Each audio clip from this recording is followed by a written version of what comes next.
Srihari arrest ఆ రోజు మాట్లాడుతూ ఉన్నాం.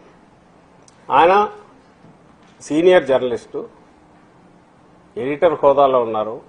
తర్వాత సిపిఆర్ఓగా ముఖ్యమంత్రికి చేశారు. ఇప్పుడు పార్టీ జనరల్ సెక్రటరీగా ఉన్నాడు మీడియా. దానికి ఒక 100 మంది పోలీసులు వచ్చారు, తీసుకుపోయారు. ఆ రోజు అక్కడికి వెళ్ళాడు ఆయన. అక్కడున్న కోర్టు మేజిస్ట్రేట్ గారు ఆ రోజంతా హడావుడి. అంటే అతను సైకలాజికల్ గా ఇది కావాలి, మిగిలిన వాళ్ళు భయపడాలి. ఇప్పుడు క్వశ్చన్లు రైజ్ చేస్తున్నారు కదా, ఇలాంటి కింద కూడా అందరు రైజ్ చేస్తారు, అడుగుతారు, ప్రజలకు గుర్తు చేస్తారు. సో భయపెట్టాలి ప్రయత్నం చేశారు. జడ్జి గారు దాన్ని బెయిల్ ఇచ్చారు.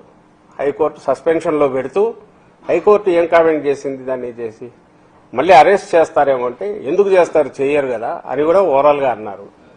మీరు అనవసరంగా ఎక్కువ ఇదవుతున్నారు, వింటాం విచారణ తర్వాత వింటామని సస్పెండ్. మళ్ళీ ఏం చేశారు, మొన్న తీసుకెళ్లారు సేమ్ దాని మీదనే తీసుకెళ్లి అదే అరెస్ట్ చేసి మళ్ళీ కోర్టుకు తీసుకెళ్లారు. ఓకే, మళ్ళీ జడ్జి ఇచ్చాడు. ఇచ్చేసరికి గుంటూరు పోలీసులు పోయి అడిగారు 2 కేసులు ఎట్లా వస్తాయండి ఒకేసారి.